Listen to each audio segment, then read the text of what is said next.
سے اٹھاتے ہیں. کیوں؟ دائیں ہاتھ سے اٹھائیں گے تو گندا ہو جائے گا. سوچیں آپ, یہ آج کل ترقی یافتہ سمجھا جاتا ہے. بائیں ہاتھ سے اٹھائیں گے, ایک تو بائیں ہاتھ سے لینا بھی ممنوع ہے, یہ بائیں ہاتھ سے کوئی چیز لینا یہ ممنوع ہے, تو بائیں ہاتھ سے اٹھائیں گے اور دوسری چیز ٹیکا لگا دیں گے ادھر سے, تو جناب اس طرح سے پانی پئیں گے, ممنوع ہے, اس طرح سے نہیں پینا چاہیے. اللہ کے رسول صلی اللہ علیہ وسلم کی اس حدیث کو سامنے رکھتے ہوئے آدمی کا فرض ہے کہ اپنے ہاتھ کوئی کھانا کھا رہا ہے, نو پرابلم, کوئی مسئلہ نہیں ہے. یہ ہم مسلمان ہیں, ہم کوئی یورپ کی اولاد نہیں ہے, نہ ہم کوئی امریکن اولاد ہیں, ہم مسلمان ہیں اور ہمارا فخر اور ہمارا اعزاز اسی میں ہے کہ نبی کریم صلی اللہ علیہ وسلم کی ان تعلیمات کو ان سے بڑھ کے ہم زیادہ معزز اور محترم اور زیادہ مثقف اور زیادہ ترقی یافتہ نہیں ہو سکتے ہیں. ہم اسی طرح سے عمل کریں جس طرح نبی کریم صلی اللہ علیہ وسلم کرتے تھے, دائیں ہاتھ سے پانی لے کے آپ پیتے تھے. سمجھ میں آ رہی ہے بات؟ اس لیے یہ تعلیم اللہ کے نبی نے دی ہے. اور بائیں ہاتھ سے شیطان پانی پیتا ہے, سن لو. اب اگر آپ نے اس کے خلاف کیا تو شیطانی عمل کریں, آپ پیئیں, آپ سمجھ رہے ہیں. تو اللہ کے نبی صلی اللہ علیہ وسلم دائیں ہاتھ سے پانی پیتے تھے. یہ ہو گئی جناب عالی. اسی طرح سے یہ موضوع میں کھانے پینے کا ختم کرتے ہوئے آگے, اب جن جو ہے یہ شکلیں بھی بناتے ہیں, صورتیں بھی بناتے ہیں. یہ کس طرح سے شکلیں صورتیں بناتے ہیں, اسی طرح سے یہ کیسے یہ شکلیں بدلتے ہیں, اسی طرح سے کہ کیا جنوں میں مرد اور عورت دونوں ہوتے ہیں, کیا ان کی شادیاں بھی ہوتی ہیں, کیا وہ شریعت کے, اور اس طرح سے ان کے عقیدے, ان کی دیان, یہ انشاءاللہ میں اگلی مجلس میں بیان کرنے کی کوشش کروں گا. اور اللہ تعالیٰ, اور میں یہیں پہ اپنی بات کو ختم کرتا ہوں اور اللہ سے دعا کرتا ہوں کہ اللہ تعالیٰ ہم نے جتنا سنا ہے ان کے اوپر عمل کرنے کی توفیق عطا فرمائے اور ہم سب کو کتاب و سنت پہ چلنے کی توفیق عطا فرمائے. آمین یا رب العالمین. وصلی اللہ علی نبینا محمد وعلی آلہ وصحبہ اجمعین. والسلام علیکم ورحمۃ اللہ وبرکاتہ. اور انشاءاللہ آئندہ سویرے آیا کرو میرے بھائیوں, ذرا موضوع بڑا دلچسپ ہے, آپ کو عجیب و غریب, میں جناتوں کے دنیا کی سیر کرا رہا ہوں اور اس کو ضروری سنیں آپ تاکہ آپ کا ایمان مضبوط ہو. اور اس میں بہت ساری تعلیمات ہیں, اتنی ہیں کہ آپ انشاءاللہ تعالی بہت سارے علم کے ماہر ہو جائیں گے انشاءاللہ تعالی. دیکھیں آپ نے جناتوں کے ایک موضوع سے لے کر کے کتنی تعلیمات, کھانے پینے, اٹھنے بیٹھنے, حمام میں جانے, سب کی تعلیمات آپ حاصل کر رہے ہیں کہ نہیں کر رہے ہیں. اس طرح سے سویرے آ کریں اور ہمارے دوسرے بھائیوں کو بھی جو غافل ہیں انہیں بھی بتلائیں, انہیں بھی پکڑ کے لائیں کہ چلو بھائی ذرا ایمان اور عقیدہ درست کرو. دین کی باتیں ہو رہی ہیں, کوئی کسی کو گالی گلوچ نہیں بکے جا رہے ہیں, وہاں پہ ایمان اور عقیدے کی باتیں ہو رہی ہیں. بعض لوگ کہتے ہیں کہ جی یہ گالی بکتے ہیں, اللہ انہیں ہدایت دے. ہم نے کہا یہ تو یہی لوگ تھے جو نبی کو بھی گالی دینے والے ہی کہتے تھے, تو یہ انہی کے برادری کے لوگ ہیں, تو کہہ رہے ہیں تو کہنے دو بھائی. انہوں نے تو نبی کو نہیں چھوڑا ان شیطانوں نے کہ جی گالی دیتے ہیں, تو جو نبی کو انہوں نے نہیں چھوڑا تو ہم تو ان کے بھائی ایک حقیر سے امتی ہیں. اللہ تعالیٰ ان کی امت میں ہمیں بنائے. وصلی اللہ علی نبینا محمد وعلی آلہ وصحبہ. کوئی سوال ہے؟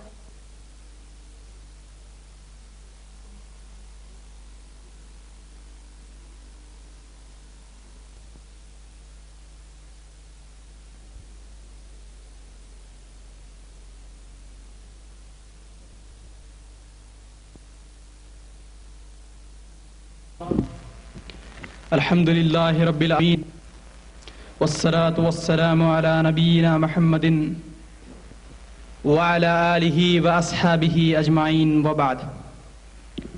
فأعوذ بالله من الشيطان الرجيم. بسم الله الرحمن الرحيم. برادران اسلام, جیسا کہ آپ تمام حضرات بخوبی جانتے ہیں کہ ہر جمعرات کی شام بعد نماز عشاء مرکز ثقافی کے وسیع حال میں عظیم الشان اجلاس منعقد ہوتی ہے, جن میں خطیب و ملت شعلِ بیاں عالی جناب شیخ سید معراج ربانی حفظہ اللہ بے شمار موضوعات پر روشنی ڈالتے آ رہے ہیں, جن کا خاص مشن شرک اور بدعت کو اس دنیا سے ختم کرنا ہے. ان کی آواز عالم جہاں کے گوشے گوشے میں پھیل چکی ہے, چاہے وہ آڈیو کیسٹ کے ذریعے ہو یا ویڈیو کیسٹ کے ذریعے. اگر ان کے خطاب کا محاسبہ کیا جائے تو کئی جبینوں پر بل پڑ جائیں گے, جنہیں علامہ صفی الرحمن مبارک پوری صاحب نے خطیب الاسلام کا خطاب دیا ہے. ہم اور آپ شیخ کے بے حد ممنون و مشکور ہیں، جنہوں نے اپنی تمام مصروفیات کو بالائے طاق رکھ کر اس اجلاس میں شرکت کرتے ہیں۔ اس کے علاوہ عزیز دوستو، آج کا موضوع جنوں کی حقیقت اور اس کا علاج ہے۔ یہ موضوع بڑا ہی دلچسپ اور حیرت انگیز ہے، کیونکہ اس موضوع پر اپنے بر صغیر ہند و پاک میں ایسی تقریریں بہت ہی کم سننے کو ملتی ہیں۔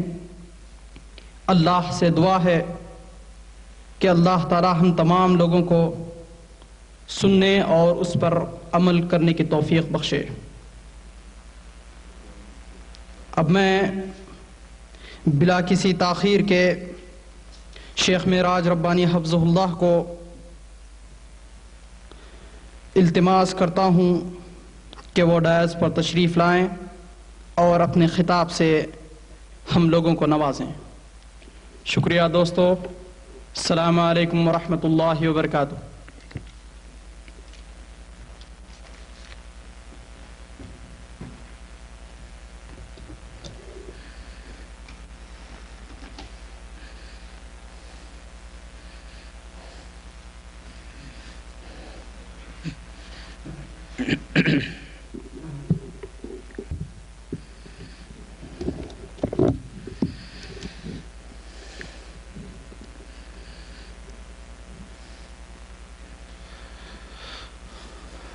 السلام علیکم ورحمۃ اللہ وبرکاتہ۔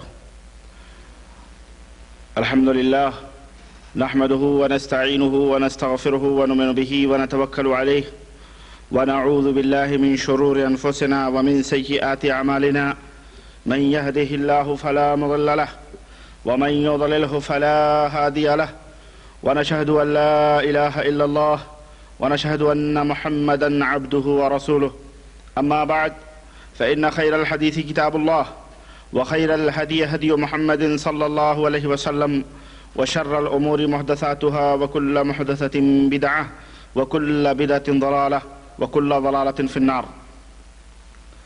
قال الله تبارك وتعالى في كلامه المجيد: أعوذ بالله السميع العليم من الشيطان الرجيم، بسم الله الرحمن الرحيم، يا أيها الذين آمنوا اتقوا الله حق تقاته ولا تموتن إلا وأنتم مسلمون۔ وقال تعالى في مقام آخر: وننزل من القرآن ما هو شفاء ورحمة للمؤمنين ولا يزيد الظالمين إلا خسارا۔ برادران اسلام، نوجوان دوستوں، بزرگوں اور بھائیوں، قبل ازیں کی میں اپنے موضوع کی وضاحت کروں، میں اس اللہ وحدہ لا شریک کی حمد و ثنا کرتا ہوں جس نے اس کمزور بندے کو یہ توفیق عطا فرمائی کہ وہ آپ حضرات کے سامنے کچھ دین اسلام کی باتیں بیان کر سکے، اور بے شبہ درود و سلام اس ذات مبارکہ مقدسہ پر جن کا نام نامی اسم گرامی محمد اکرم صلی اللہ علیہ وسلم ہے۔ عزیز دوستو، موضوع جنات کی حقیقت اور اس کا علاج، اس تعلق سے میں آپ حضرات کے سامنے کچھ باتیں بیان کر رہا ہوں۔ ابھی برادرم احسن مستقیم جو باتیں آپ حضرات کے سامنے بیان کر رہے تھے، مجھے تو ایسا لگ رہا تھا کہیں جنات نے ان کے اوپر غلبہ تو نہیں کر لیا ہے۔ اس طرح کی مبالغہ آرائی، مجھے ایسا لگ رہا تھا جیسے کہاں کی زبان یہ استعمال کر رہے ہیں۔ حضرات، ایسی کوئی بات نہیں ہے، بلکہ یہ صرف اور صرف مبالغہ ہے، اور مبالغے کے اندر جھوٹ زیادہ ہوتا ہے۔ میں اس کے سوا کچھ بھی نہیں ہوں کہ اللہ وحدہ لا شریک نے مجھے یہ توفیق بخشی کہ کچھ باتیں کتاب و سنت کی آپ حضرات کے سامنے رکھوں بس۔ اور یہ شرف اللہ وحدہ لا شریک جسے عطا فرمائے، یہ اللہ تبارک و تعالیٰ کا فضل اور اس کا احسان ہوتا ہے۔ وہ یہ کام اپنے جس بھی بندے سے لینا چاہے لیتا ہے۔ آج اس نے مجھے یہ توفیق بخشی ہے، کل ہمارے ہی میں سے، ہمارے اخوان میں سے کوئی کھڑا ہوگا، اللہ تعالیٰ اسے یہ توفیق بخشے گا۔ اس طرح کی مبالغہ آرائیاں نہیں کرنی چاہیے۔ اس سے تعلم من تخاطب منذ ثلاث یا ابا ہریرہ، ابو ہریرہ جانتے ہو کہ 3 دن سے کون تمہارے گھر آتا تھا؟ تو انہوں نے کہا کہ لا، میں نہیں جانتا ہوں، مجھے کیا معلوم کو ایک کوئی آدمی تھا۔ تو آپ صلی اللہ علیہ وسلم نے فرمایا ذاک شیطان، وہ شیطان تھا جو 3 رات سے تمہیں تنگ کر رہا تھا، آ رہا تھا، ہے تو جھوٹا پر تم سے اس نے سچی بات بتلائی کہ یہ دعا پڑھ لیا کرو تو کامیاب رہو گے۔ یہ حدیث بخاری کے اندر موجود ہے۔ تو اس حدیث سے ہمیں یہ معلوم ہوا کہ شیطان جو ہوتا ہے وہ مختلف شکل اور صورت اختیار کر سکتا ہے، چنانچہ شیطان یہ انسان کی شکل اور صورت میں بھی آیا، جیسا کہ اس حدیث سے ہمیں معلوم ہوتا ہے۔ اس حدیث کو آپ اپنے ذہن میں رکھیں، یہ بہت عظیم الشان حدیث ہے، اس میں بہت سارے فائدے ہیں۔ غرض کہنے کا مطلب یعنی ایک فائدہ تو یہی ہے کہ شیطان انسان کی شکل و صورت میں بھی آتا ہے۔ اسی طرح سے غزوہ بدر کے موقع پر شیطان ابلیس جو تھا وہ حضرت سراقہ ابن مالک کے شکل میں بھی آیا تھا، جو بنی مدلج کے سردار تھے، ان کی شکل میں آیا تھا۔ چنانچہ جب مشرکین آئے غزوہ بدر کے موقع پر تو شیطان نے ان مشرکین سے کہا کہ آج تو تم ہی لوگ غالب رہو گے، آج کامیابی تمہارے ہی سر رہے گی، اور میں تمہارے ساتھ ہوں، میں چلوں گا۔ اور شکل کس کی اختیار کی تھی انہوں نے؟ اس نے کس کی صورت اختیار کی تھی؟ سراقہ ابن مالک کی شکل اختیار کی تھی، اور یہ سردار تھے، اور جب سردار گفتگو کر رہا ہے تو مجھے نجات یہ بھی ہم گے۔ چنانچہ سلمان کی شفتی ہوئی، صلی اللہ علیہ وسلم نے صف کا ایک پھٹی اور منفع آپ صلی اللہ علیہ وسلم کی پر تو نے لکھا کہ وہ جو ان کو نے کہا کہ فرشتے آ رہے ہیں، حضرت جبریل تو سوچے، اس وقت وہ ایک آدمی کا ہاتھ پکڑے ہوئے تھا، مشرکین میں سے ایک آدمی کا ہاتھ پکڑے ہوئے تھا، اس کو جھٹک کر کے اور بڑی تیزی کے ساتھ پیٹ پھیر کر کے بھاگا اور چیختا ہوا بھاگا۔ اور اس نے کہا، تو اس آدمی نے کہا جس کا اس نے ہاتھ پکڑا تھا، رے بھائی کہاں بھاگے جا رہے ہو؟ اب تو مدد کا موقع آیا ہے، تم مجھے چھوڑ کے جا رہے ہو؟ تو اس نے کہا واللہ انی ارا ما لا ترون، آج میں جو دیکھ رہا ہوں وہ تم نہیں دیکھ رہے ہو، آج جو چیز میں دیکھ رہا ہوں تم نہیں دیکھ رہے ہو۔ انی اخاف اللہ، میں اللہ سے ڈرتا ہوں، واللہ شدید العقاب، اور اللہ بہت سخت عذاب دینے والا ہے۔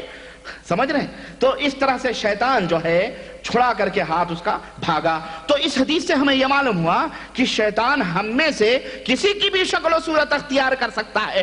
اب یہاں ایک بات اور آپ ذہن میں رکھیں،